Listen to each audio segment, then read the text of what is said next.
Hello, everyone, and welcome back to another throwback of Big Finish fans. In today's Big Finish fans, we're taking a look at the Sixth Doctor and Peri boxer from 2020. As ever, I'm joined with the other half of Pertwee Smith, Luke.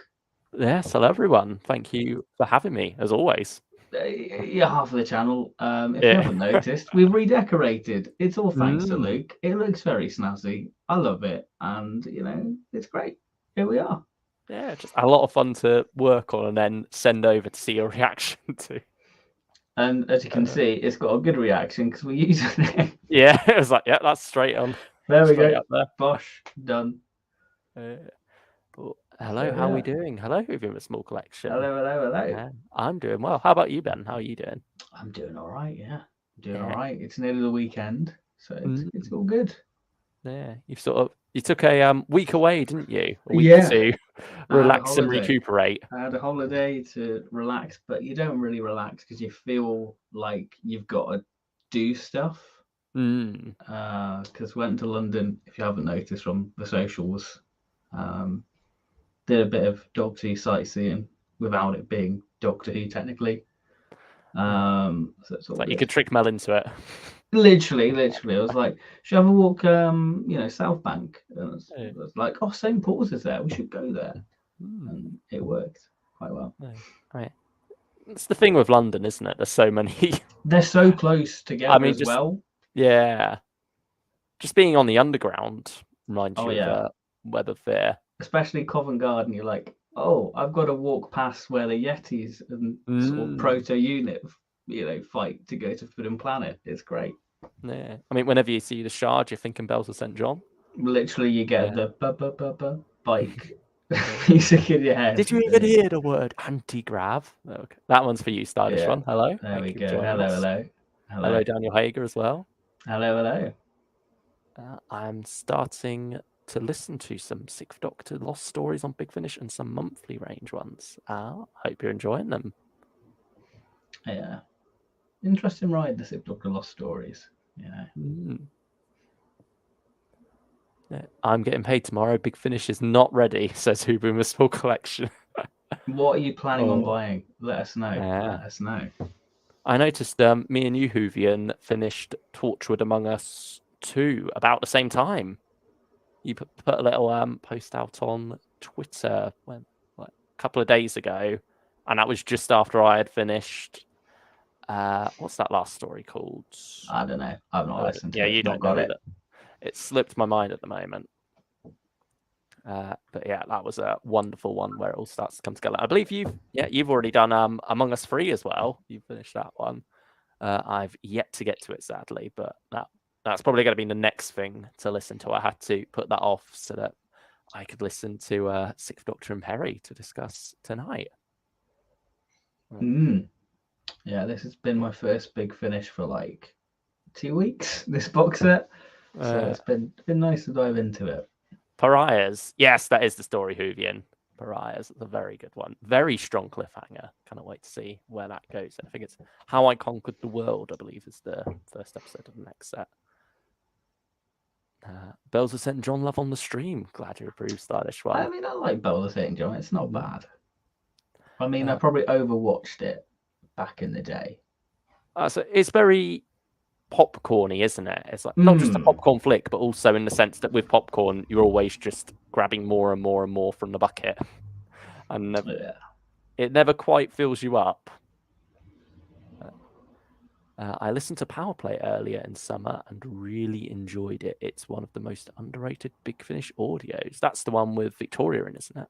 Yeah, it is. Um, Mm. I think you yeah. rated that quite lowly when we did the Lost Stories tier list, if I'm remembering rightly. Yeah, I think it's a 6 out of 10 for me. But again, my opinion isn't fact. Mm. That's just me.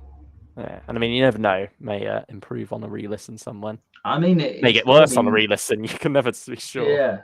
I mean, it's nearly 10 years since I listened to it. So, you know, who knows? Who knows? I could like it and love it. And it could be my favorite Colin audio, and I've just slept on it for 10 years. How I Conquered the World is hands down my favorite tortured story ever. Like, don't want to big it up so much, but it's very good. I will very much look forward to that Whovian. I mean, it already was, because that cliffhanger was very strong, and the whole of Among Us so far has been great. So yeah, I can believe that it will be good. And it's also the one that's by all three of the Torchwood Among Us mainstays: Ash Darby, Tim Foley, and James Goss. They've all contributed to that one, so it's an intriguing one. I'm currently listening to the new Sixth Doctor box set, Purity Unbound, says Stephen Wright. Thank you for joining us, by the way, Stephen. Thank you. Hello. Hope you're doing well. Yeah, I've got it. I just need to finish. What's the other one? Unleashed. Unleashed, yeah. It's Undreamed, Unleashed, Unbound. And then I can get around to Unbound, see how that all wraps up, really. Because it's goodbye Mel and Hebe, from the sounds of it.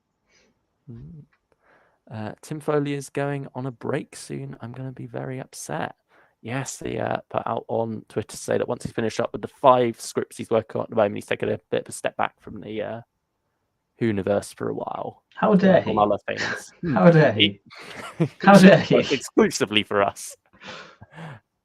It should be I mean, he already seems to be non-stop churning out scripts, and which is the thing, you don't know how many scripts are in the can at this point. The way Big Finish work, especially with 5 more from him in the works at the moment. Goodness knows how many recorded. I feel like we won't notice a break.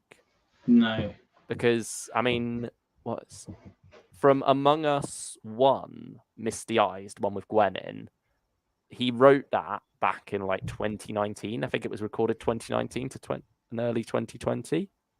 So when you think about that being cooped up for that long, you think about how long they keep some of those toms back.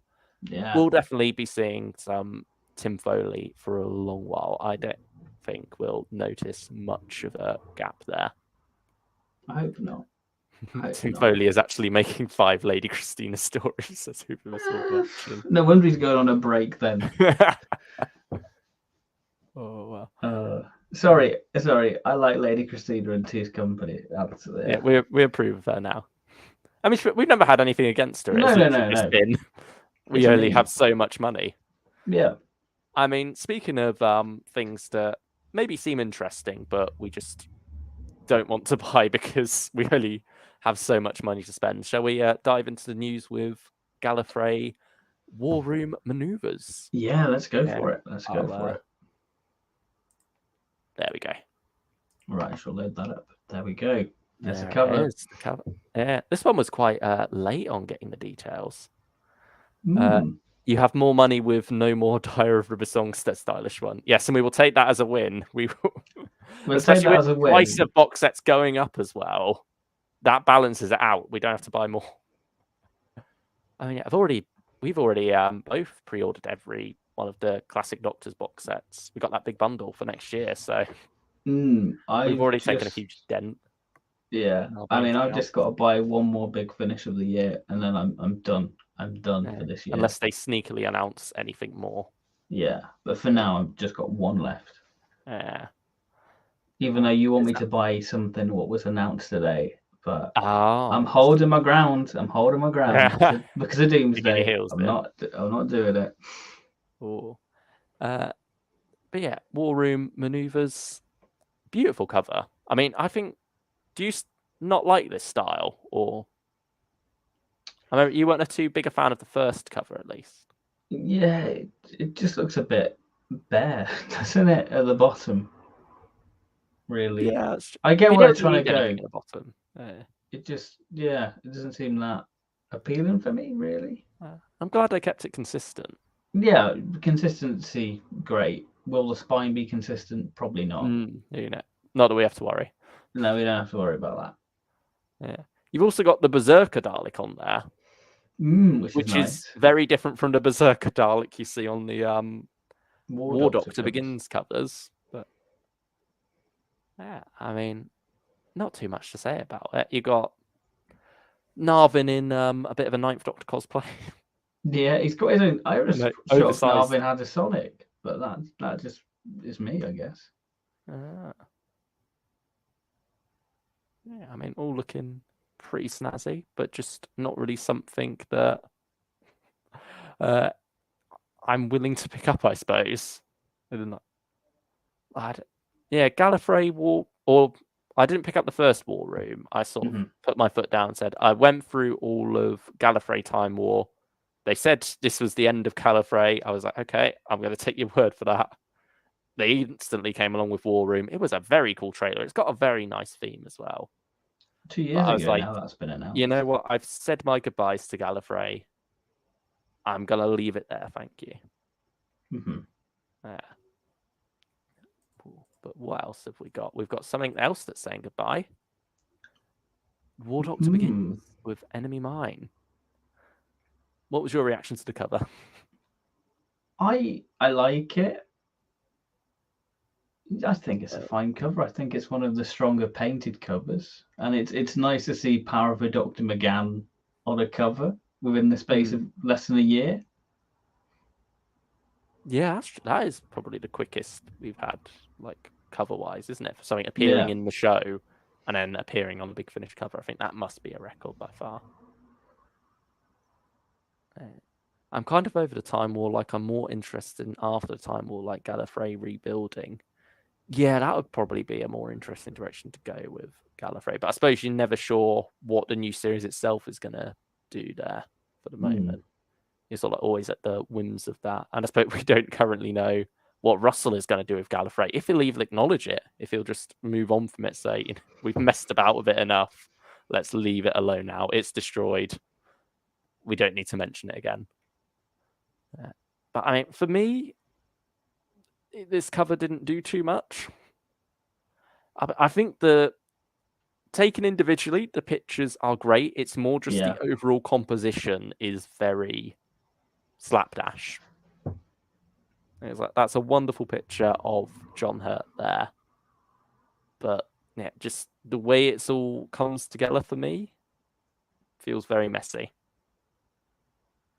I'm not sure if it's my least favorite of the War Doctor Begins covers, because I think Battlegrounds is a very messy cover as well. But yeah, I think that's the main problem with a lot of these painted style covers for me, is the composition of them just feels very messy a lot of the time. But Paul McGann appearing in War Doctor Begins, though, that was a bit of a shock. Yeah, it sort of continues a trend or Big Finish have sort of resurrected recently, I'd say, of having McGann and everything. McGann and everything, and having sort of like the predecessor and the successor in a story like Project Lazarus, the Annihilators, we've seen it in. I think there are a couple of others as well, actually. Off the top of my head, I can't remember. Yeah, probably some out there. But yeah, I suppose this makes sense because they're both the Time War Doctors. And you think if there's any time that Doctors can get away with meeting, it's during a Time War. You know, that's when causality itself is at stake. So why would you not have some multi-Doctor shenanigans going on in there? Interesting to see how that's worked in, because it's not too obvious where he's going to come into this from these synopsises. Perhaps the final story. I mean, Mark Wright said this might be one of his like bleakest scripts he's ever done. Oh, I think he's right in the middle story of the set. Yeah, I should probably check what we've got going on here. So, yeah, we've got the Highbridge Choice by Jazz Awad. Yeah, she's right. Case herself is writing a story. That'd be exciting. And then Fear Nothing is the one by Mark Wright, the middle story. And finally, Exit Strategy by Matt Fitton. And then that will be it for War Doctor Begins. I don't think it's going to be the end, though. I think it's going to be the end of War Doctor Begins. I don't think it's going to be the end of War Doctor or Jonathan Carley whatsoever. Yeah, I think this is just the end of his sub-range. Yeah, because with Jacob Dudman, when he stepped away from the 11th Doctor, or Doctor in general for Doctor Chronicles, that was clearly announced. Jacob Dudman's leaving, so we're moving on from this. This isn't Jonathan Carley's leaving. I think someone even asked him out on Twitter, and he didn't give a positive or a negative. It was just a, typical wait and see. Who knows, thing. Yeah, it's the usual. I'm bound by a contract. I can't say anything here. Response, which fair enough. So I think it's safe to say we will be seeing more War Doctor, but just in a different form. There's only so much the War Doctor can begin, you know? Yeah, exactly. I mean, it was sort of a shock when it got extended for 2 more volumes, but I suppose given how they've included Case in both this and the previous set, it seems like that's maybe the main drive of these first 6 sets. That's like the overarching story they're going for. Yeah, I'm still yet to finish. What's the previous one?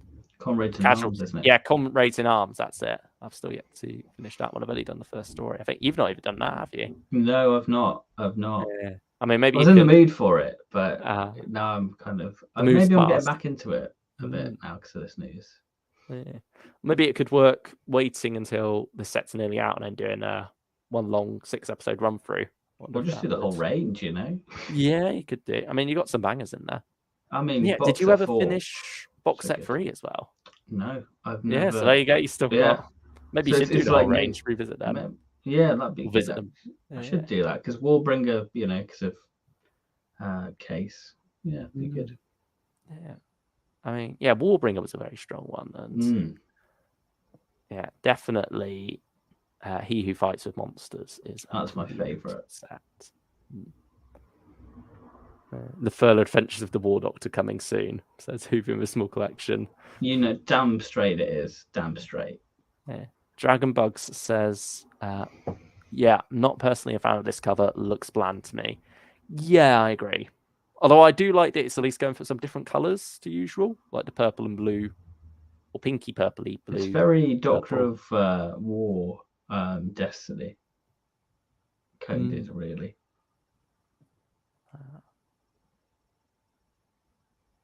I think the painted covers are a way to get around younger John Hurt pictures. Yeah. Yeah, true, but we've also been seeing them plenty of other places as well, like audio novels, Sixth Doctor range. So, I mean, it started off as a cool way to get around that. Yeah. But then they started. It was the overexposure of it, wasn't it? Because there was something new and cool, so everyone was like, "Oh, this looks amazing." When they first did Scourge of the Cybermen, and it was the first War Doctor Begin set, wasn't it? Yeah, Fortune Fire. Yeah.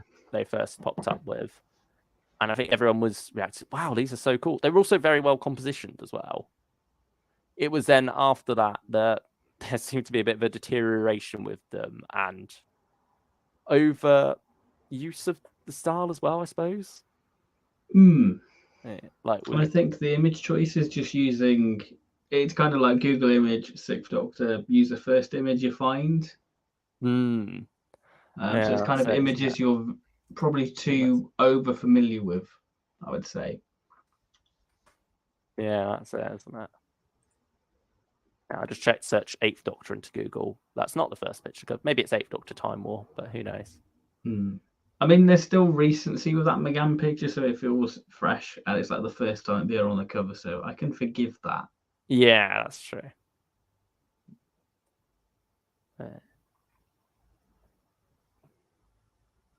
Why did nobody tell me Nikki Wardley was in the next 5th Doctor box set? I might just get it for her. That is out next Tuesday as well. I assume it is because it's the 5th of September. I mean, they've said next week, haven't they? I'll guess it, and I think a couple of other people will guess it next Tuesday. But I think they've only said next week, so Tuesday, Wednesday, or Thursday. But Tuesday would make sense. Yeah, she's in the second story, the Resistor. Yeah. So, any strong feelings about War Doctor Begins ending, or is it just? I've enjoyed the ride from what I've listened to of it, but like I say, it doesn't feel final. Yeah, I mean, it certainly feels like a closing of a chapter, I would say. Yeah. Are you going to pick up the next chapter? Yeah. Because it's one of those ones that's been a bit teetering on the edge for me of, do I really need these? Especially when it's taken me so long to get through the 5th box set. It's like just something that sits in my account waiting to be listened to. But given that it's the final one, and I brought the other 5. I feel like I've got to pick this one up now just to see the ride through. I feel like it's one of those things where if the last box set's really good, I'll pick up the next one. Like He Who Fights Monsters loved it, so got the next bundle. I'm not touched with the new bundle. Yeah, you don't know what to think of the new one yet. Yeah. Yeah. Yeah, I love Jonathan Carley though as the War Doctor. He is brilliant. So it is just like that thing of, if I stop getting this range, I then miss out on that performance. And it's a very good performance. Yes, it's brilliant. Like, not just sound like, but the acting chops he's got behind it as well. Brilliant stuff. Next up, we have another little McGann surprise, which you're not picking up now. You're sticking to your guns. Unless you are like, hey, this is really good. But yeah, I will be getting this one. I'm trying to adult, and there's only so much adulting you can do. When Big Finish is tempting you by saying, look, spend more money on me. Like McGann, they know how to get people like McGann. You're like Doomsday. I like 8 and Charlie, but I don't want to dip my toe into Doomsday. I mean, also speaking of McGann, I've not got the image loaded up, but we did get a trailer for Audacity, didn't we? Yeah, with the Spotted. Yeah. Well, it's also out properly on the website now and on social media. But yeah, it was also snuck out at the end of the storm warning freebie they did last week. Yeah, I noticed that the freebie was a bit of a longer runtime than the original release. I was like, what have they stuck on the end here? Of course it was trailers. And I was like, wait, I don't recognize this. I swear that's what's something Griffiths, who is new companion. Jane, is it Jane Griffiths? Jay, is it just Jay? Jay, okay. Yeah, Jay Griffiths' voice. I was like, I swear that's her. I don't recognize this story. And then it struck me that, this is Audacity. So I had to rewind a little bit to get to the start of the proper trailer. Luke listening to an older audio. Yes, I will listen to a storm warning at some point. I've got it downloaded, but yeah, not actually listened to the story yet. Hopefully when we do the main range tier list. Yeah, I'll have listened to it by then, because that gives me another one to talk about on the 1 to 50. Blue Eve says who for a small collection. Yeah, it is Eve from Sarah Jane Adventures. I think series 3, isn't she? Yeah. Although perhaps maybe not one of the same species, perhaps just like using that look to make a new monster on the cover. Like they've done it before, like the oxygen spacesuits. It's always just using what's available in the library to composite something new. But we've also got Ellie Hickson in this set. Yeah, it's nice. So, it's not. I suppose it's bringing the worlds of Jacob and Lightfoot and Paternos together, because they're running about in the same circles in Victorian London, so it makes sense for these characters cross paths occasionally. So I'm looking forward to this one. It's a beautiful cover as well by Rafe Wallbank, who I was worried maybe wasn't doing covers for them anymore, because he used to do the River Song and 8th Doctor Adventures ranges, but Sean Longmore since took over there. But no, here he is, done this. He's also done the Omega Factor cover. So yeah, nice to see that Big Finish is still employing his talents, because this is a beautiful cover. You could as soon as I saw it, I was like, that must be Rafe Wallbank, because it's got that same sort of style to it that the what's the set called? Broken Memories. Yeah, so I was thinking very classic Doctors, isn't it? Yeah, with like the different coloured sections being split off. Yeah, wonderful stuff. Dog Hop. I have no transition prepared for this. How can you prepare for this? No idea. That's Tom Price's own dog there on the front, the one not bearing teeth. The good one. I don't know whether it actually makes a cameo appearance as well. Probably.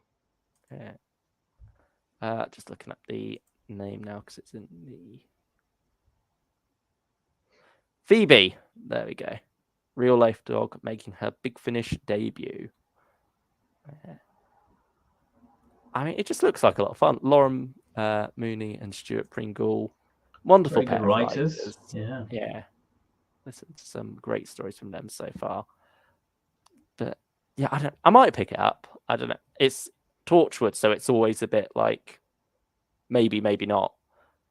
It's usually the first to go when money needs saving. But at the moment, I'm in a Torchwood mood. I'm loving Among Us, so you never know where the Torchwood cravings are going to take me. And I do love the Andy stories as well. So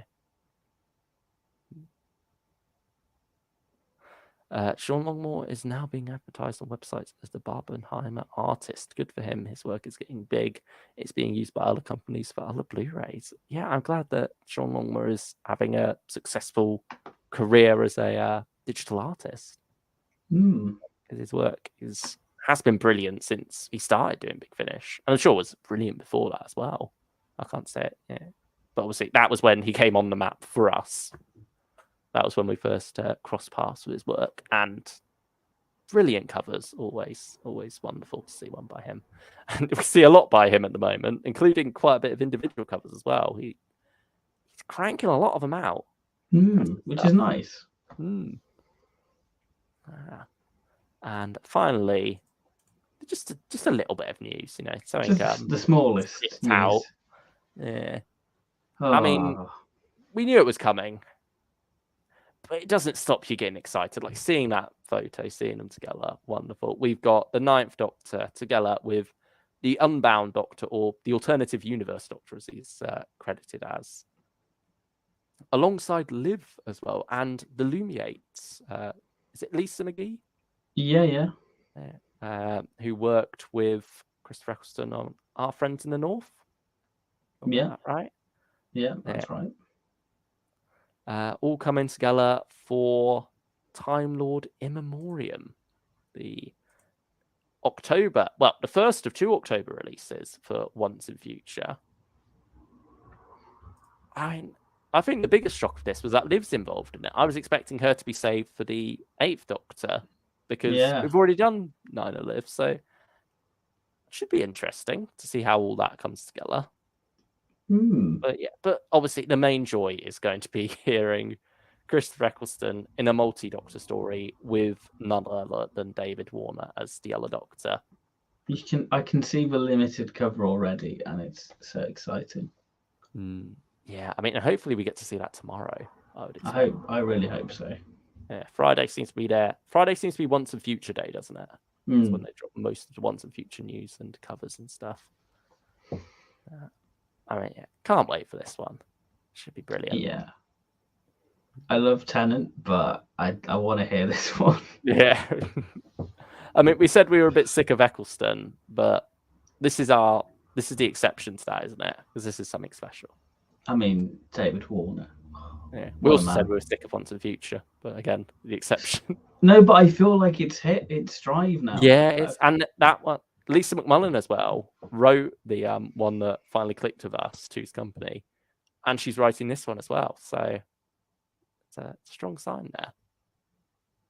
And it's just nice to have David Warner for one last time, even though Blood and Steel was such a good send. But I suppose that's sort of like the send off for the Benny range, isn't it? And it's the last chronologically by the looks of things, because in this story, in the description, it's mentioned that this is him in the alternative universe still, then like crossing paths with the Doctor from our universe due to the pools of the universe falling apart a little bit.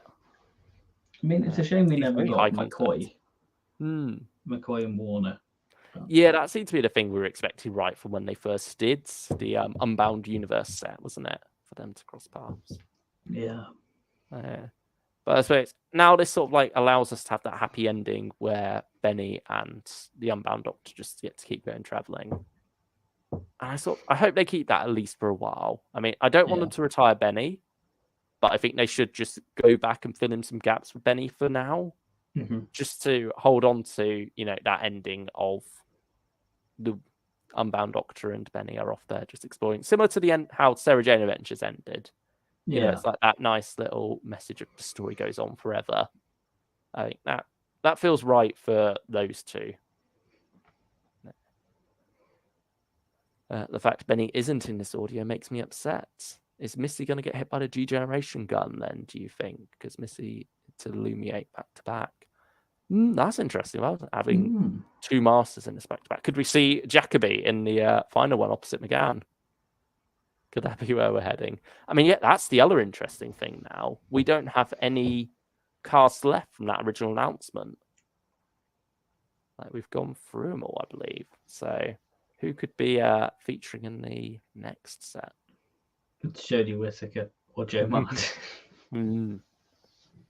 Yeah, but also the the dartboard. You can't just have those. You got to have other ones thrown alongside them. I think Adam Mitchell. I don't know who else you could have. I mean, River Song. I feel like well. I think River and 8, and probably someone else thrown in there as well would be my guess for where we're going in the penultimate Once and Future, or the grand finale before the coda.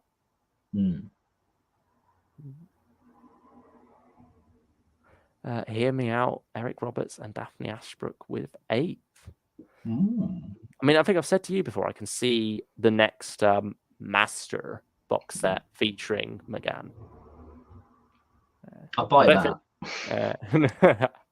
I don't think we're getting one of those this year now. I think it's too late. No, I think we're long past that. Yeah. Recast Pin Josh and Laszlo. What? Have it all tie into Pigpin Josh somehow. He was the one who shot the Degeneration gun. Oh, that'd be great. There we go. Shall we get on to the main topic for tonight now? Build up to the main topic. Yeah. Build up to it. Sixth Doctor and Older Peri. What a ride it has been. A ride we're still on, but we don't know where. Starting ride. Yeah. It's a roller coaster, kind of edging your way. There's a long queue. Yeah. It's got a long queue. You get to go on it, and then you have to go back to the start of the queue again for ages. So, 2014. Nearly 10 years now. Wow. Oh, dear. Just under 9 at the moment, isn't it? Because, arguably, January 2014 was when this started in a way, because with the second Flip trilogy, there were hints of Peri, wasn't there? Yes. The idea that the Sixth Doctor may go back to rescue her at one point. And so that was when those hints started to be dropped. And then finally, Widow's Assassin in October was when we got round to that. And I mean, for me, Masterverse was my first Sixth Doctor audio. The Big Finish, because 2014 was when I was getting into it, and so that seemed like the right time to start. And that was pretty much my beginnings with the monthly range, really. Then ended up getting a 12-month subscription, starting with the Rani Elite, and that pretty much continued all the way to the end of the monthly range, barring the Mags trilogy. Yeah, we don't speak of the Mags ended trilogy. Up skipping out on that, but yeah, that was a special one for me. So I don't think I was there for like the announcement of Older Peri though, but I think I picked up on it pretty quickly what was going on there. I already knew about what was going on in Widow's Assassin before that. I didn't go into Masters of Earth blind thinking that it was just a standard Peri and Sixth Doctor. I knew that there was some baggage there, and eventually did go back to Widow's Assassin to fill that gap in. But yeah, I don't regret doing it in the wrong order though, because I don't think Widow's Assassin would have been the best place to start with. No. Like, it's not really an early Big Finish listener type one. I think Masters of Earth, I mean, I'm a big fan of Dalek Invasion of Earth, so that one made sense. Yeah. I mean, what was do you remember the initial announcement of this trilogy, or? I remember seeing like the covers be revealed and like Rani's back, and seeing the Master of Earth cover and just going, I want that. Cover. Yeah. One of my favorites. Same for me. Like, instantly upon seeing that announcement, it was like, I've got to get that. But yeah, I think I listened to it out of order actually. Like you. I listened to Masters of Earth. Then somebody uploaded Widow's Assassin to YouTube, Listen to it Cheeky on there. bastards. I know. I've You got the paid for it now. CD. You went back I've and bought paid for it. so. I've paid for it. It's fine. I have it on my shelf. It's all good. And then I got part 1 of the Rani Elite, and then I got Rani Elite, the full thing for Christmas that year. And then sort of devoured it, really. No. Oh, Stephen Wright said Masterverse, my first ever Big Finish audio. After I listened to that, I was forever hooked onto Big Finish. It's a brilliant story, isn't it? Mm. And I think the whole trilogy is very strong. It's just Peri getting abused in each Yeah. story. But I feel like, unlike some of the TV stories where it felt like violence against women for the sake of it, with Peri's abuse, I suppose, in these stories, it feels like it's there narratively to serve that purpose. It is there to really get you invested in a character. And she's not taking a passive role in that abuse, I suppose. She is very much fighting back. And it's very much there to test her relationship with the Doctor, like, constantly. It also serves to very much make you worry for her survival, because now that this is older Peri, you don't necessarily know that she will make it to the end of the story. And I think, especially for us back then, for Big Finish back then as well, it wasn't out of the question to maybe kill off a companion. And like, trilogies didn't always last that long. Like, Flip only seemed to last 2 trilogies at that point. Obviously, then got to come back with Constance. But nevertheless, these arcs weren't always ongoing forever, like some of them seem to be now. It felt like there was often an end point in sight. And so with the older Peri trilogy, there was that worry sometimes of, could this be it for Peri? Is she going to cop it in this episode? Yeah. And so I think they used that very well throughout the trilogy. And also, Masterbirth in particular, great for testing her relationship with the Doctor, particularly with their first proper adventure together after reuniting after, I think, 5 years for Peri, even though it's sort of like a dream to her. And with that, there's now a new balance between the two characters. Peri's not as young as she was before. She's not as naive. And I love that with older Peri, you can sense a difference with her character. She is much more strong-willed now than before. And Big Finish have done wonders with her character in the younger version anyway. But this is still like a step up from even that. And she's got Amazonian muscles now through her years as a warrior queen and such. So it is nice that this does feel like a different character. And also one that it makes sense to pick back up on, given how the TV series left her. I mean, that's a big talking point as well, her death. How do you feel about that on TV? Because it's something that I feel like was debated by a long time for fans. It's like, did Peri really die? And then it was just a trick at the end to keep the Doctor happy. Or, did she actually go off and marry Crontep?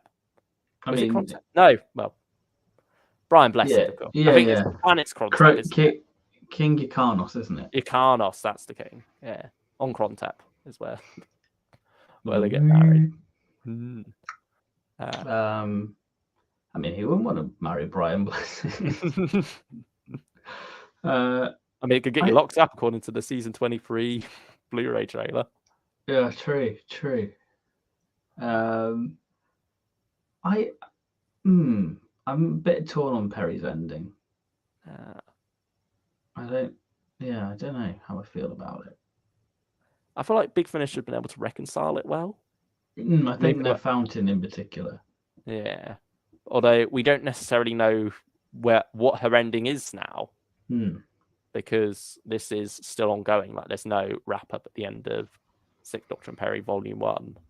There may never be a wrap-up, which is somewhat unfortunate. I suppose you could use my words against me and say, it should be they go on forever. The story goes on. And I mean, maybe that is the way with Peri. I don't know. But yeah, I hope they do continue it though at some point. But yeah. Anyway, 2014 wrapped up. Yeah. Do you have anything more to say about that trilogy? Buy it. It's a great trilogy. I think definitely buy it before listening to this as well. Yeah. You know, it'll give you. You don't necessarily need it. I think it's pretty easy No. to pick up on the context. These stories don't really have much baggage. You can listen to them individually, but I think it's just worth picking up that trilogy because of how great it is. It's one of the greats of the main range, really. Mm. Yeah. And then from there, that leads in to 2015, where Release 200 came along, and Big Finish said, "Right, we're starting some fresh storylines now. We got Constance with the Sixth Doctor. We're going to be leaving some of the old storylines behind." They wrapped up Old and Nissa, the trilogy after this, Yeah. with the second E-Space trilogy. And then from there, you got Flip and Constance traveling with the Sixth Doctor. And we were left wondering, okay, when are you going to get back to Older Peri? You started this. Yeah. And now it seems to have been left behind a little bit. And then 2019 comes along. We've got a trilogy with Peri. We've got Memories of a Tyrant, Emissary of the Daleks, and what's Houdini's that last War. one? Yeah, Harry Houdini's War. That's it. But there's a question: is this actually Older Peri? It's left a bit unclear. It's also a bit confused to have a Nana Dalek story in the middle of that trilogy when she's only just come off the back of Master of Earth. Give her a break. You saw how much she suffered with the Daleks there. Why are you putting her through it again? But no, she does suffer a bit in that one as well. Yeah. It's another brilliant one as well. Not a brilliant trilogy overall. Sixth Doctor and Peri trilogy is always great, but it was younger Peri, which was a bit of an odd choice. But then, I think before that trilogy started as well, we had the announcement of Sixth Doctor and Peri box set. This is where their adventures are continuing. This is Older Peri for real. We're like, oh wow, that's out in August. Oh, August 2020, which was in 2019 seemed a long way away. Yeah. In 2023 seems a long this time is before ago. we knew what happened in 2020. So yeah, you know. And this was sort of the last of the proto relaunch, because we've covered after tonight, we've covered 75% of those box sets. We've just got McCoy left to cover. Which I'm sure we'll finish that this year. Yeah. What's the other 25%? Because they only really did this style for those 3 box Well, sets. I technically classed the Davo set. Oh, what, Lost Resort? No, well, I classed like Iterations of I. Oh, yeah, I suppose so. Yeah. Sort of like proto relaunch. Yeah, I can see that. That's fair. But I don't know if these are proto relaunch though, because these aren't like 4-parters or 25-minute episodes rather. These are 1 hour long ones. I think it was before we knew what to expect with the relaunch. We knew a relaunch was happening, so we assumed it would be the 1 hour format. So I always thought it would be the 25 minutes, to be fair. I always sort of thought it'd be it's going to be like 1 hour stories, but that's just me. And then I thought they'd keep these ones for special box sets, which they kind of have. Special box sets anymore. I wonder if we will still do. When you get your odds little special box set, McGann gets his special box sets with Time Warp every year, yeah, practically. Yeah, and Charlotte Pollard. So I feel like other Doctors will get special box sets as well. I mean, I think isn't that what they said they might be continuing? Sixth Doctor, Flip, and Constance in their own box sets here. I don't know, or if that'll be something they go back to in the ongoing Sixth Doctor Adventures range at some point, maybe. Yeah, that's similar to where we were left with Older Peri when Constance came along. Constance and Flip are now left in that same space now that Hebe and Mel have come along. But at least Hebe and Mel have done now, so it's kind of we've wrapped that up. There is at least now a clear 4 box set story arc there that they've started and ended now. So, I mean, hopefully Peri next year for at least one of the box sets as we celebrate 40 years of the Sixth Doctor. I feel like Six and Peri kind of the definitive Peri is the Sixth Doctor's definitive companion. Mm. So it would feel wrong not to have her there. I mean, yeah, she's there for 90% of his TVs. Or if you count Trial of a Time Lord as one story, she's there for 100% of his TV stories. So, yeah, she certainly is a big part of his era and has been a big part of his journey on Big Finish as well. Yeah. They've had some wonderful adventures together. And there's something nice about Peri, isn't there? Yeah, there is. Yeah, in the and blandest way to explain it possible. I think because there's not that much of her. And because she's not used frequently at the moment. You enjoy what you have. Because this was technically new Sixth Doctor and Peri for me. Yeah, it was this time around, wasn't it? For the most part. For the most part, I listened to Vanity Trap because of the thumbnail. Yeah, that was my way of luring you into that one. I was like, yeah, this box set may not be the best, but Vanity Trap you need to listen to. Just for a visual gimmick. If you're wondering about the thumbnail, you've not heard this set. The story is set during the 1970s on a film set, and Peri basically tells the Doctor, you can't go around looking like that. You have to find something more conspicuous. And he comes out dressed in the Third Doctor's costume. So that birthed this thumbnail. And there's also the mental image you have throughout that story. Yeah. Which is, it's wonderful the reaction Peri has to that as well. The sort of the shock of, this isn't quite what I meant by I mean, she's seen it technically before in Twin Dilemma, you know? That's true. But I suppose that was a long time ago for her, though, because this is now old. True, I mean, that is true. In the final story of the set, it's mentioned they've been traveling 12 years on and off at this point. So it's been 12 years for Peri since she first started traveling with Doctor, since Planet of Fire. So I think she can be forgiven for not remembering. Yeah. That costume. Although then again, I suppose it's not really necessarily a case of she hasn't seen it before. It's more just a case of this isn't conspicuous still, is the joke. But I suppose, should we dive in with the headless ones first? Yeah, we sure can. Evening, lads. Evening, Sam. Thank you for joining us. Evening.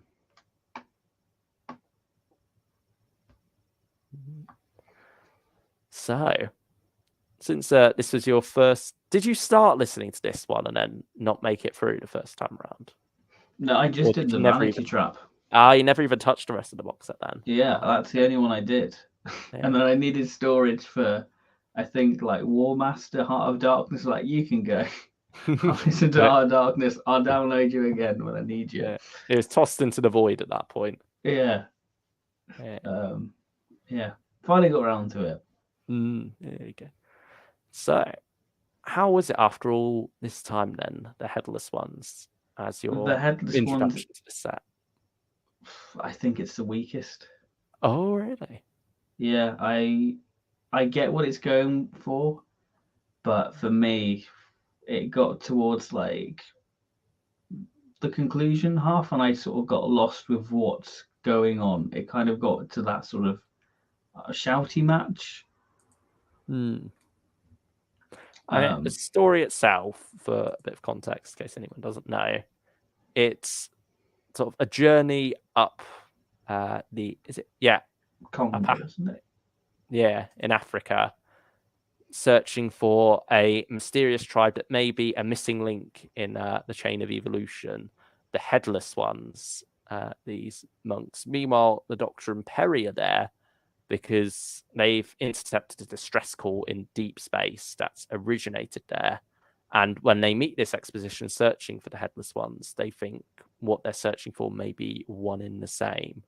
But particular members of this expedition may have alternative motives for being there. Set during the Victorian era, seeing a time of empire and such, and a lot of colonization going on, and those themes run deep within this story. It plays into that period quite well with the main female protagonist having like little diary entries. That feels very sort of Dr. Watson. They set the scene very wonderfully, don't they? Mm.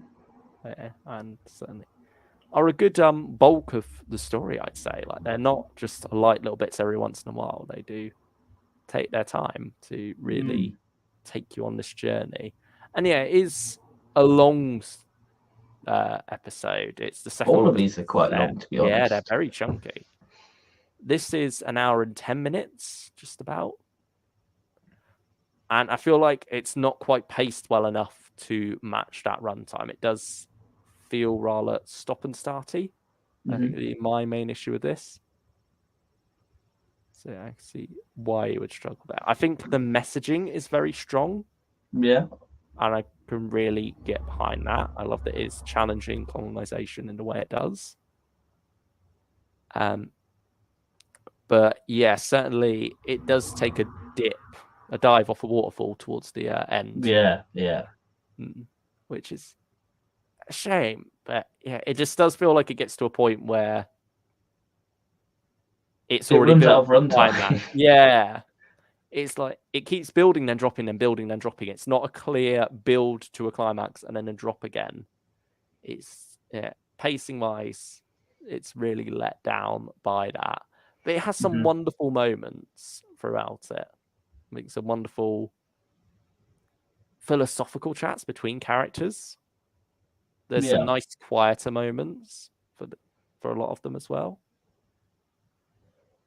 And I think ends on quite a somber note. Well played by Colin. I mean, this whole box set, I think, is a tour de force for Colin and Nicola together. I think Colin suits historicals. He works very well in this setting. Yeah, he does. The image of him in the African jungles, but not taking off the coat for a little while, is a very striking one. And I mean, it even puts to use Peri's botany skills, doesn't it? When they first arrive, she's there analysing the plants around them to work out where they are in the world. One of the rare occasions, like Mel and a computer programming sort of thing, isn't it, really? I mean, I suppose especially on TV, when they're always landing in blooming quarries, there's not many plants around for her to practice her botany skills on. But yeah, that was nicely played into it here. But yeah, just a bit of a messy one pacing wise for me. What about? Would you say pacing was? I think pacing. Yeah, I think it could be a tight hour story. Maybe 55. Yeah. Or I don't know if maybe breaking it up into 4 parts would work better. Like give it a bit more runtime to sort out that pacing a little bit, and then also that works a bit better because you're not having it all as one big chunk. You can get away with a bit of a rougher pacing when it's across the 4-parter, I feel, because that's a stop and starting format anyway with the cliffhangers. Because I love the actual story, what it's actually trying to do. And the idea of this sort of missing link. It's just a shame it gets to a point where you're struggling to get through it. You're sort of checking your watch a few times. But I mean, the main villain of this piece, he has a very punchable face, doesn't he? You never see his face with this audio, but you can imagine he's got a punchable face. Capaldi would go straight for it. I mean, nothing against, I believe it's Hugh Skinner. Here it is. Nothing against Hugh Skinner. He's wonderful and does a great job playing this villain. But he gives him a very punchable face to imagine, I suppose. Yeah. And I mean, he's meant to be a detestable character as well. You aren't meant to like him. And so he puts his all into that and gives you someone truly nasty to root against. So, yeah, that's mixed bag for an opener to this set. I'd agree with that. Yeah. I mean, since we mentioned the format, how do you feel about this switching from the 4-part format that we had during the original Older Perry trilogy to hour-long format in this box set? How do you think that works out? For the most part, I think it works fine, Hmm. but I think it probably would have worked better just splitting them into two. Just like you say, it would have stopped some of the clock watching, because I found myself sort of getting to like the hour mark or something, going, "Oh, is it? Oh, we've still got like 10 minutes left or 15." Hmm. Really? Yeah, some of them. I say the Which, only one that didn't for me was Vanity Trap. mm, Yeah. Which and is that's the ironic because that's longest. the longest. That's an hour, 15 minutes. But we'll Yeah, get to that. We'll get to that. Next up, we have Like, which I'm intrigued because you liked it. Did you? I feel like it's my second favorite, possibly my favorite of the set. Oh, wow. Really? Yeah, I Okay. maybe because you built it up going, "Oh, it's a bit of a slog, this one. You might not like it." Hmm. Um, but I found it quite an interesting sort of social commentary on our online habits. Hmm. I've Um, had Among Us for that. So, see, I've got Sixth Doctor and Peri. I think the whole idea of the dislike button causing pain and stuff, hmm. it's call to action. So speaking of call to actions, if you're enjoying the stream, leave a like, as I was talking about, like. Um, Um, if you hit the dislike, it will cause us pain. yeah, we don't want that. Yeah. I mean, it feels like a very sort of modern day Vengeance on Varys, but more kid Yeah, friendly. it does definitely have that feel of a Collins era TV story, but with a concept from modern day, doesn't it? Yeah. I do approve it for that. And yeah, but actually, go on first. I'll give my No, thoughts no, after. no, no. You take it away. Take it away. Uh, So what do you say? For me, I like a lot of the ideas that it has going for it, and it has some great moments where characters talk about those. But there are other times in it where it's just similar to the first story. It's got a bit of an all over the place pacing issue, Hmm. right? And also, there are times where it's like, I'm behind your message, I am, but there's some very cringe moments in it. There's like constantly like adverts that come in throughout this, Yeah, the jingles, and they it's do like, get a bit. yeah, it's like I get it. They're meant to be annoying. They're meant to be cringy. But just because they're self-aware of that doesn't mean they don't still have that effect. They're trying to be scene transitions without it being like a part of the actual story, isn't it, really? Yeah, I feel like there might be too many of them. Mm. I think there's a couple in there, and it's fine to have those, especially with where it goes later on, with the resolution of the story. But nevertheless, they did grate on me. Some of them more than others throughout it. It's just very random. Yeah, I mean, yeah, even like the opening, the way, like the fact that for this story, there's this alien species who wants to head to this planet for sanctuary, and so they're asking for the Doctor's help. The fact that it's an old friend of the Doctor's as well, and even the description, but it feels very 80s, just the Yes. way that's done. And so I appreciate it in that sense, but at the same time, it's like I'm not necessarily a big fan of that when it happens in the 80s. So Mm. that's that. But yeah, and then it also feels a bit weird that it's very quickly resolved the story. Yeah, I Like could it see does that. feel like it's like the Doctor's like, I have a plan of how we can sort out all our problems, and then suddenly all the problems are sorted. Mm. I mean, it's quite a poignant one in that it's written by Jacqueline Rayner, who has now gone on Yeah. to be producer of the Sixth Doctor Adventures. And I mean, she's certainly taken that same approach with the Hebe and Mel storyline of taking some prevalent real world issues and putting a Doctor Who spin on them. Mm. And so this story, I suppose, could be seen as the prototype for that in a way with the Sixth Yeah. Doctor. I mean, not that that's an unusual concept for Doctor Who or sci-fi in general, but I feel like the way it's dealt with in this and that ongoing story arc can be compared. It feels very big build up, no proper conclusion, says Hoovian. It does go down sort of these stereotypical routes, but find a group of people that are against this society way of life.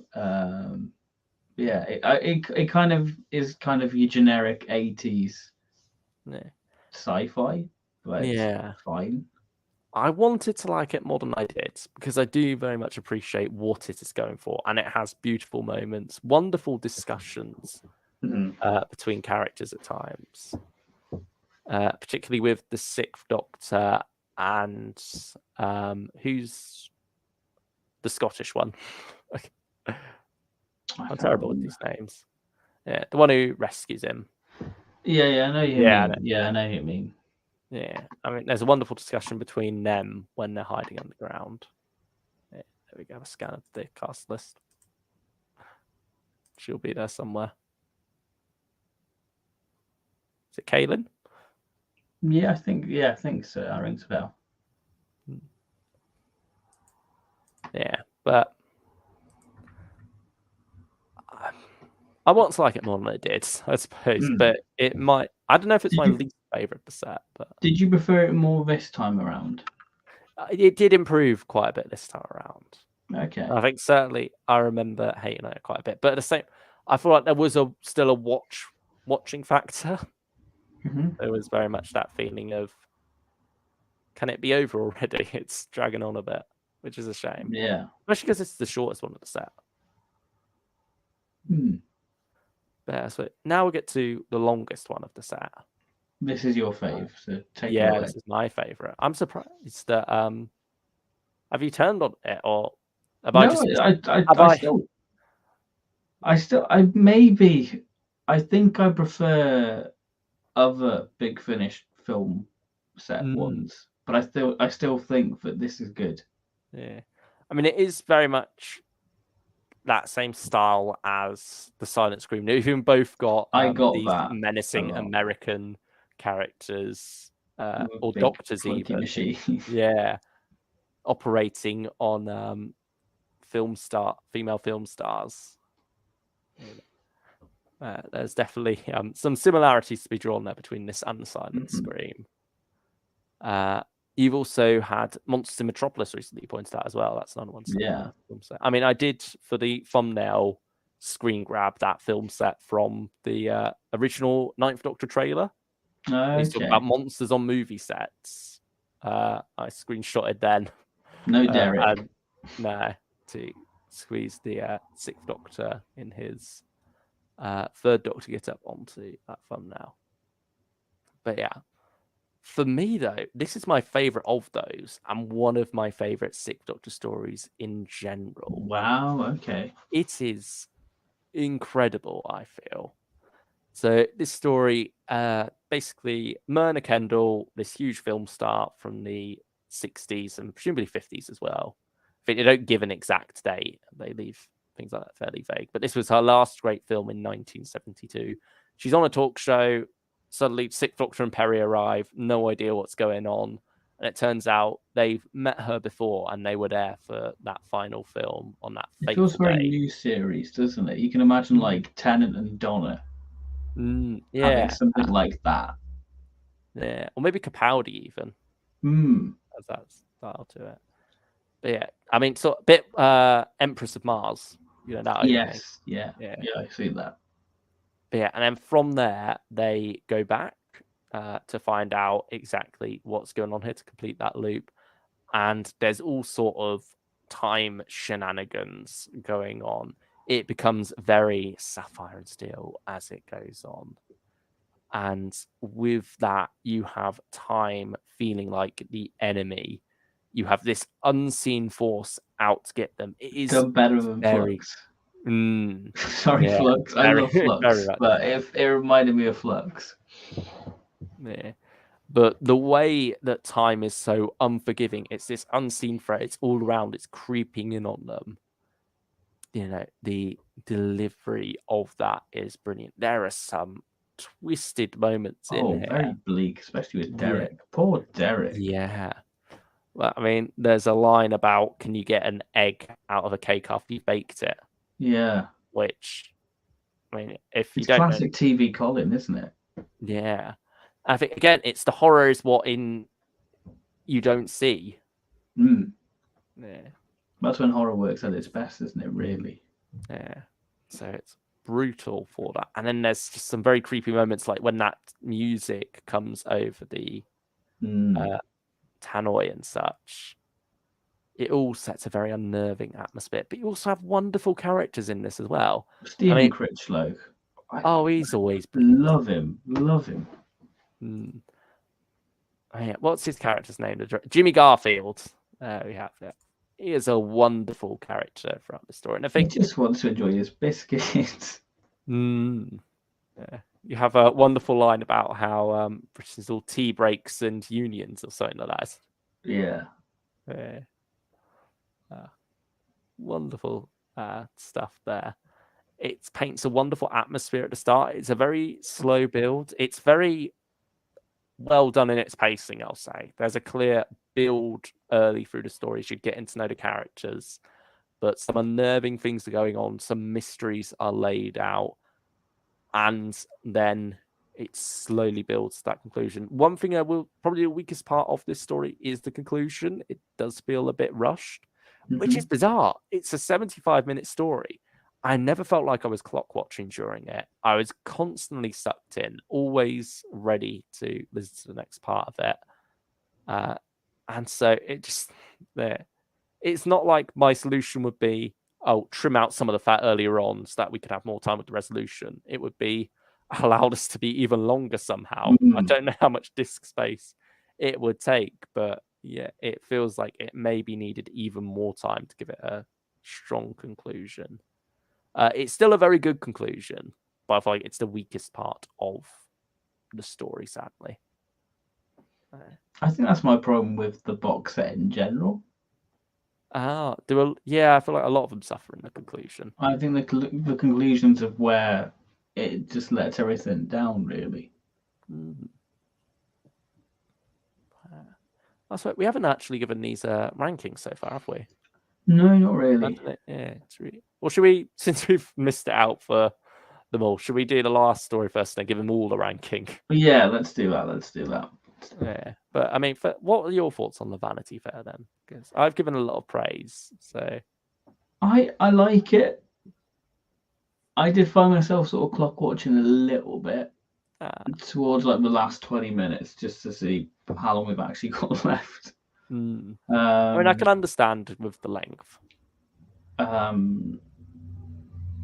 I think it's a cleverly structured story. It feels almost very sort of JNT stunt cast. You can imagine JNT pulling in some big name for it, like some washed up, or like soap star or something for it. I mean, did you know he almost got Laurence Olivier?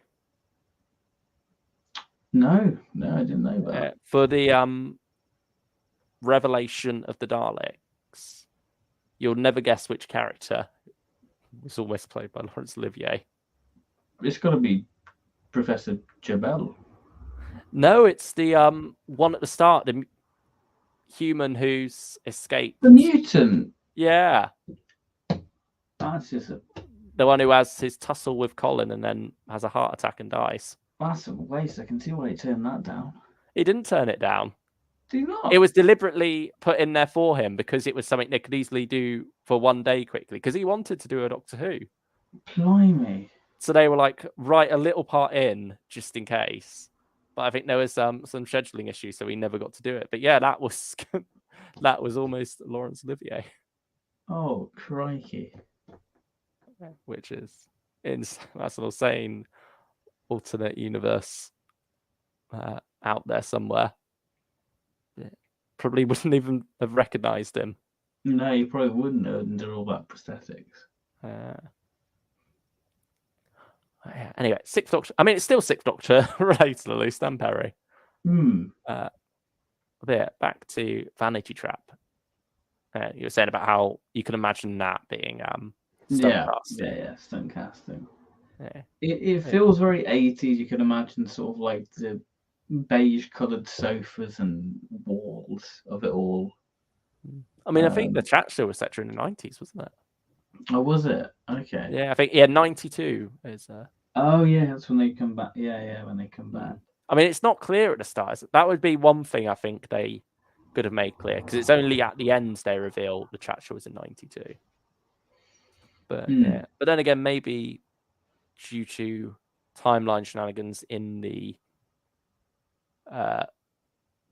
episode itself, that does work out for the better. Yeah, certainly. I mean, yeah, we might have spoiled that bit there, but oh well. Sorry. Yeah.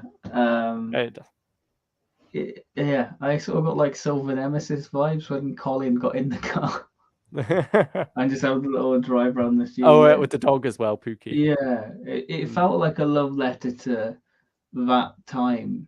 But it's all very strong character work at the same time. You're really getting to know Murray, Kendall, and Jimmy. And I think Peri gets some nice stuff to do with the lady everyone forgets. You know, yeah, she almost feels like a new.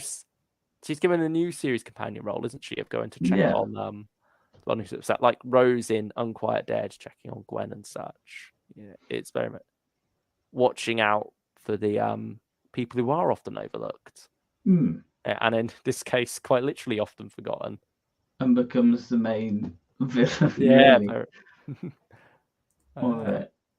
Which is nice. I liked how that sort of came to be and how that character manipulated events. Really, I love how we are introduced to the 70s film set with that classic, like behind the scenes video from the time. You can really picture that as like the newsreel thing.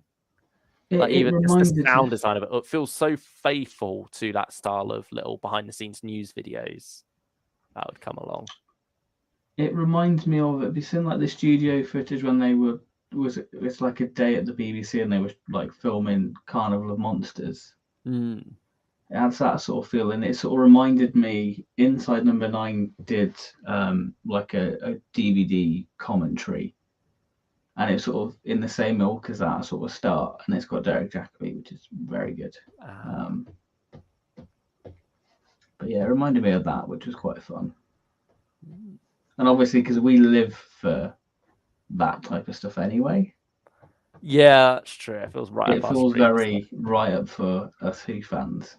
I mean, it's like the monster of the piece as well. It feels almost like it could be a Yeti. Yeah. Boots. Yeah. That's only the monster that comes to mind for that. Yeah. Yeah. So there's definitely a lot in there to appreciate. And I love that you can hear the TARDIS materializing as that film reel starts running as well. That's like a nice little detail. You can sort of imagine it just being tucked away just out of shot or something. All comes together wonderfully for me, that episode. But now, conflict theory. This one, I've no idea what to expect of your opinions from this one, so I'll let you go first. Nev Fountain's normally the writer who gets to do some exploration on Peri's character, whether that be Widow's Assassin or Peri and the Piscon Paradox. This one is no exception. I think this story, it's not your atypical Nev Fountain story, in the sense that Nev Fountain leans more into sort of the comedy of it all, and a bit more Douglas Adams, which it does have a bit of a Douglas Adams flair of like the library type stuff and for Sigmund Freud robots. The Freudian ship. The Freudian ship, which is definitely shaped like a cigar. Yeah, I think it's an exploration of the Sixth Doctor and Peri's dynamic as a whole, really. And I feel like it made me wish we could get a story with 12 and Clara like this. And yeah, I think the structure is very clever, because you think that it's got to be, chaise longues, tell us all about your problems and have this therapy. I mean, that's certainly within there as well. Yeah, there's an element of it, but it sort of steers clear of that and comes full circle, really. Yeah, I think there's wonderful twists and turns within this one. But yeah, I mean, the main storyline is that Peri and the Doctor go to a Freudian ship where loads and loads of Sigmund Freud robots are there to run therapy sessions with people. And so they're getting like a form of couples counseling, but in a friendship sense for their relationship to each other. Because Peri's worried that the Doctor's becoming a bit too protective, perhaps. But yeah, there's certainly more going on there than just that. But it makes for a fun start to the story. And yeah, the way it all comes together by the end, I think is very good. And also the best resolution, I would say, like the least rushed one for me. I think this is where that all comes together at its best. It feels very well structured. But at the same time, I did struggle to stay engaged with it sometimes and was doing some bit of clock watching towards the middle. I mean, the biggest surprise is who would have thought Dodo would have played such a massive part in the Doctor's life? I mean, this is the second time as well for the older Peri stuff that Dodo's come up. She's also mentioned in Masters of Earth. Oh, yeah, it's true. They love her bringing her up. But yeah, it's funny how all that psychoanalysis comes out on the Doctor. There's a lot of past companion references and looks back into that. Colin is obviously having a lot of fun in this script, sort of duping the Freud robots and such. It's certainly a bit of an out there one, I'd say. Yeah. I mean, I feel like there's quite a bit of comedy to be found in there. I think it's beneath the surface comedy. I'd say it's not kind of in your face or slapstick. It's more little chuckle when you get what it's going for rather than belly laugh funny. Yeah, I'd agree with that. Yeah. So, yeah, what would you rate? Let's go back to headless ones then, because we forgot to rate all these. Yeah. Out of 10, let's go through them. I'd say 5 or 6. I go for a 7 for headless ones. What about like? I'd go solid 8 for that. I think I'd go 7 again. Okay. Yeah, keep it consistent there. Then we come to the Vanity Fair now. I'll stick Vanity with Trap, not Vanity Fair. Vanity Trap. That's a bit different. That's a magazine. Yeah, you're sticking with an 8. I'll go for an 8. Oh, I'm going all up. I love this story. Okay. Makes the set for me. It really does. And then finally, conflict theory now. I'm gonna go for an 8, I think, as well. Fairly consistent then for the That's a consistent set for me. Yeah, I think I'll also go for an 8 for conflict theory. But maybe, actually, no, I'll go 7. I think. Oh, okay. Because now we're both consistent in different ways. I've gone 7, 7, 10, 7. You've gone 5/6, 8, 8, 8. Yeah. So I mean, this is the most mixed we've been in a while. We're normally on the same page, but yeah. I think for the most part, though, we've been agreeing. It's just having differing effects on us. Yes. Like I think we both agree what the pros and cons are. It's just for you maybe on Vanity Trap, those cons mean more than they do for me. Yeah. And then vice versa on some of the other stories as well. So it's interesting how our minds work sometimes. Yeah. Maybe we need like a Freudian robot. Yeah. Talk us through about it, you know? That's why we bring Stephen along sometimes. Yeah. Therapy. Yeah.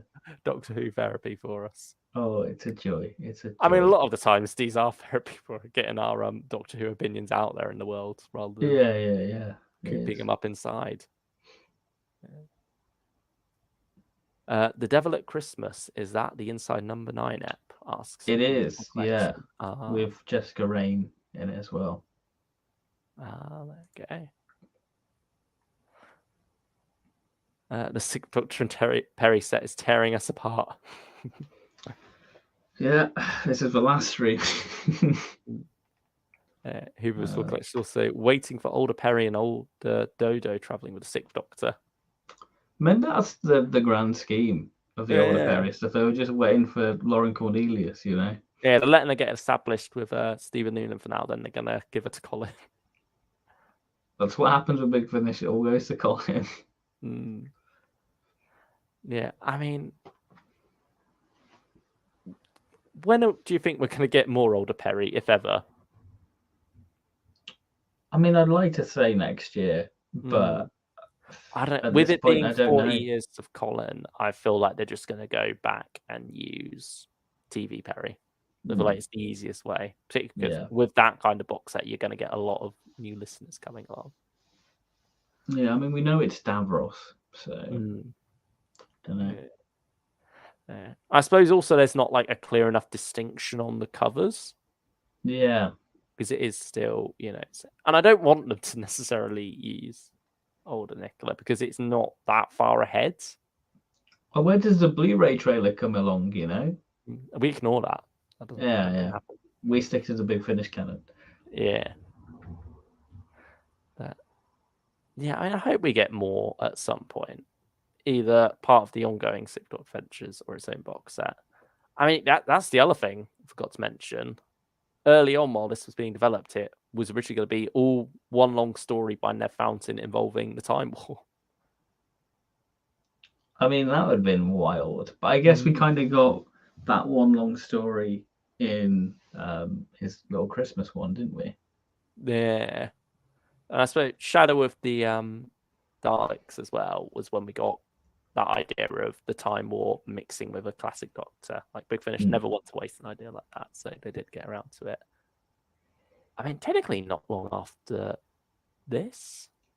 Literally 2 months, I would say, because it was October. Yeah. It feels like this came along a lot earlier.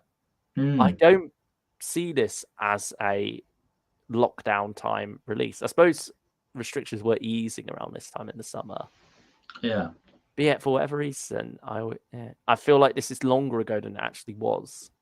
This feels like a 2019 box set to me. It was technically part of a 20-year celebration, wasn't it? Yeah, it was. It's crazy. I mean, just off memory, how would you rank like the New Adventures, Further Adventures, Peri? I don't know. I feel like New Adventures is at a bit of a disadvantage, to be honest, because of the 3. That's what I've yet to re-listen to. Although we plan to do that for November, I think, don't we? Yeah, for final days or something. Yeah, on the build up to that, it'd be good to revisit. But yeah, I don't. They're all pretty consistent across the board, I'd say. I'd say each of them have got one dud. Yeah, I'd say Dalek Trap was the dud of that one for me. I mean, I quite liked Vanguard though. I'm guessing Vanguard is the one. Yeah, Vanguard was my weakest of that. Yeah, I don't remember Seventh Doctor having a dud, to be honest. I wouldn't say Sixth Doctor and Peri has a clear dud for me either. But I think headless ones for me. Yeah. I feel like the stories have their strong moments and their weak moments within the same story. It's like more spread across other than Vanity Trap. Yeah. You're joking, not another Time War story. Hebrews Will Collection says. Not another one. No, not yet at least. We'll get it. Technically we had Time War Colin in Doctor of War, so maybe we'll just scratch that itch. Yeah. How much has Nev Fountain done since this set? I think he's only done 2, hasn't he? No. Because he did Doomsday Contract. Yeah. What else? Oh, no, I got it. I think it's just the one. Yeah, because that was 2019, wasn't it? Yeah, Blood on Santa Claus before this. See, That doesn't feel right. I had it in my head it was 2020. Mm. But yeah, it's 2019, crikey. Yeah, that feels so bizarre. Yeah, that's his last bit. Doomsday Contract. So this is his last original story as well. Yeah, because Doomsday Contract, obviously adapting it from John Lloyd. So yeah, that is weird to think. Yeah, I feel like, Peri's definitely his baby in a way. Oh yeah, well, I mean he's married to Nicola Bryant. Yeah, so, exactly. Why not? He sort of takes a bit of care of that character. I think was he? I know it's Scott Hancock who was script editor of this. I mean, you can see Scott Hancock's elements in it. You can see Scott's had a hand in it. I feel like the music for this set very much feels like a throwback, not just 2020 music wise, but it feels like some earlier stuff as well. It's got very similar, or sometimes the same motifs as Aquitaine. Yes, yeah, I can see that. Reusing a lot of that music. So it feels very much like a throwback to that mid 2010s music style from Big Finish. I mean, it feels like it belongs where the older Peri stuff should be. Yeah, I wonder if that's maybe a style they'll continue with if they do another one of these sets, or continue her story anywhere. And yeah, it's been the thing for all of this style of box sets, isn't it? With the Will Brooks, I'm not sure, the Vortex cutout style, I suppose you'd call it. Yeah. That's one way to describe it. I mean, I will say it's my least favorite of this series of covers. Yeah, I can agree with that. Yeah. But yeah, with that, they've all had Volume 1 slapped on there, Further Adventures, New Adventures of Seventh Doctor. And none of them have had a follow-up yet. I mean, I will say one thing. This box set doesn't have Colin and Peri on the spine, which is infuriating because there's room for it. Oh, yeah, it's just a black spine, isn't it? It's bizarre. And but the text is still where it normally would be. I feel like there must have been a cock up there in the factory. And they were just like, well, there's a lot to do now. Be like that, send it out. Yeah, clearly it should have been Sixth and Peri on that spine. But that's just the way it's all crumbled. Consistency.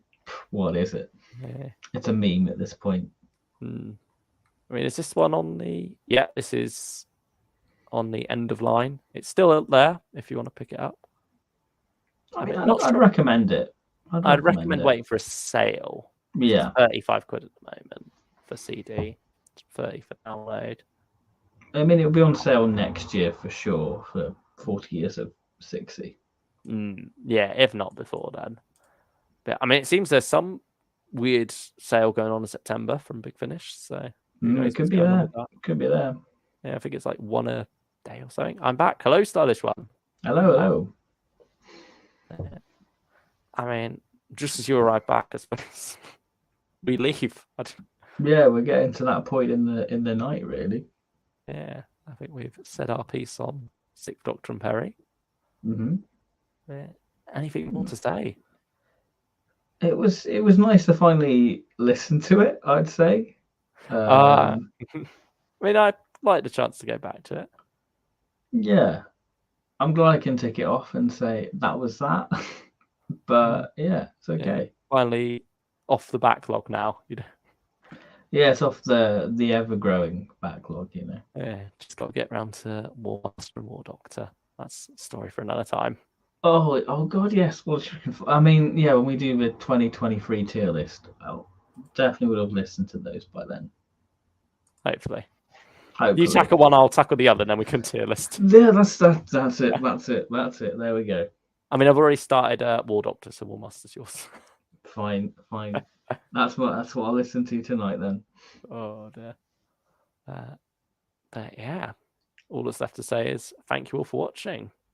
We'll be back, I think, next Thursday. I think if I got a date. Yeah, we'll be back next Thursday covering the next Doctor after 60.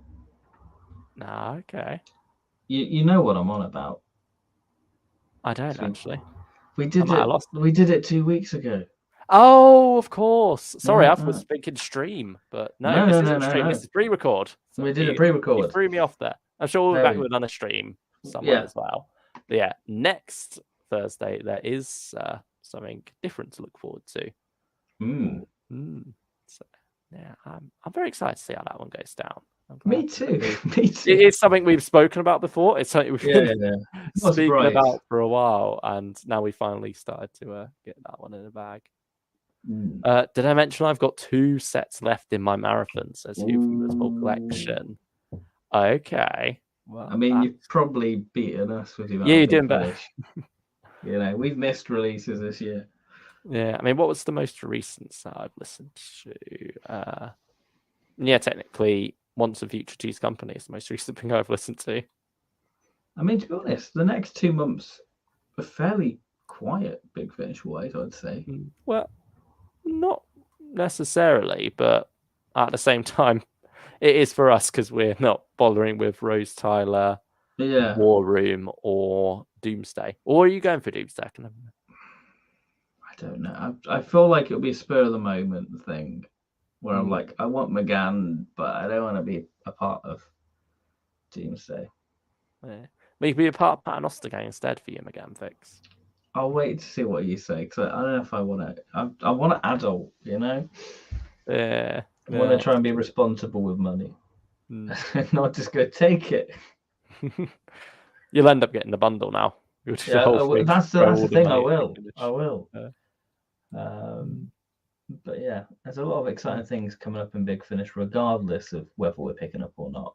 Like Audacity, Intelligence for War, 11th Doctor. But Intelligence for War still tops my list for most anticipated things this year. Oh yeah, we didn't even mention 11th Doctor got a trailer as well. Yeah, very good trailer for me, personally. I know you're not too keen. Yeah, I was a bit iffy on the trailer, but you never can judge by trailers with Big Finish. So I'm still very excited for that set because it's been a good ride so far. And Alfie Shaw tackling 11th Doctor, Valerie, and Cybermen. You can't go wrong there. That looks like a dream combo. You know, it's going to be bleak and depressing, which is what you want. Yeah. Adulting is so 2020. It's 2023, guys. Come on, who's adulting nowadays? Very true. Very true. Yeah, you're not wrong there. We left that behind in the pandemic. And he's just like, hey, I've got this money. I want to spend it on stuff I don't really need. I mean, it warms our souls, though. Yeah, it keeps us company in the long, dark night of winter. Yeah. And like we say, Big Finish is just like paying a bill at this point for us, you know. It's like a direct debit. It's like, go on. It's that time. Go on, pay your bill. Yeah, we just accept that money's coming out of our account sooner or later. Yeah, but at least we get a £10 gift card to reward us. Yeah, for our loyalty. For it. So it's all good. It's all good. We love you, Big Finish. Yeah, I mean, that was a wonderful little gesture on their part, though. Oh yeah, they didn't have to do they it. did that little offer. But I guess it makes sense looking back at the old subscriptions where if you got your 12-month, you'd get a free, £10 release. Yeah, sure. I suppose, yeah, because there's not really a replacement for that, is there? Because you've got the interludes replacing the subscriber short trips, but you don't necessarily have something else replacing that little bonus CD. Yeah. So I suppose that does pretty much equal out to the same thing, doesn't it? Yeah, pretty much. Yeah, it was any release I think it was $10.99, wasn't it? Yeah, they fleeced us of 99p. Damn you. Yeah, because they did let you get the Fourth Doctor Adventures as well. Because that's where. Yeah, that's why I picked up a fair chunk of Series 6, I believe it was. I'd throw the odd one of those in there. Ben literally just grabbing me as soon as I get paid. I mean, yeah, that's you tomorrow, isn't it, Hoovie? I mean, I got paid today, and I'm like, what do I spend? But I'm like, no, adult. Scanning the Big Finish catalogue, being like, or scanning Star Wars Black Series perhaps instead. I mean, I'm looking for the Mandalorian steelbooks. They're not in the UK yet. Yeah. Win for physical media there. Big W. I'm planning to get Big Finish physically every year on my Twitter. As soon as I complete a year, I'm take a pic of what the collection would have looked like in 2000, 2001, etc. Oh, wow. Okay. Interesting plan there, Hovian. Ben, are you still going to buy that Sonic? I'll start this one. Yeah, I bought it. You got a little comparison video, haven't you? Yeah, I bought it, so that's all done. Yeah, check out that video. It's done well, actually. I was quite surprised. It's done better than the actual review. Yeah, I noticed that. All right. So yeah, it's cool. Mandalorian and Marvel discs are confirmed to be coming to the international markets, including the UK, most likely. I was so tempted to buy them off Amazon America, but then I realised I don't know if I can actually play them with their rights. Oh yeah, that's true. I mean, I think a lot of them do come region free now, don't they? Yeah, but it's just not worth the risk. That's the thing, and then like if they come on HMV, I could use my codes, get a little bit of discount off them. Yeah, I feel like they'll be coming sooner or later. Yeah, I keep refreshing because I saw, is it Discussing Film going, here's the Amazon UK link to Wonder. So I was like, surely Mando's got to be there. No. Hopefully they turn up sooner or later. Hopefully, so I want it. I don't. I mean, could the delay in Disney Plus coming out here? I doubt it because it did come out a couple of months later. I mean, we're sort of like on the other end of what American and Australian markets have to put up with the Doctor Who Blu-rays and DVDs, aren't we now? Yeah. Because they have to wait probably even longer than we're going to have to wait for Mando. Yeah, anyway. We said it about 5 minutes ago now, but... Yeah, we're off to talk more about this off air. Yeah, this isn't really a Doctor Who chat anymore, so... We'll say our goodbyes and thank each and every one of you for watching. Everyone in the chat, thank you, Stylish One, Hoovy, and everyone else. Thank you, all the lurkers. Thank you. Appreciate you. I mean, it's David Tennant's year. You know, David Tennant's in his Star Wars Phase 2. He's in Ahsoka. Yeah, it's great. We haven't spoke about Ahsoka. We'll do that in a minute. Yeah, that'll be our post-stream chat there. Yeah. Anyway, thank you all for watching. Take care of See yourselves. you around. Yeah. Goodbye, everyone. Bye-bye.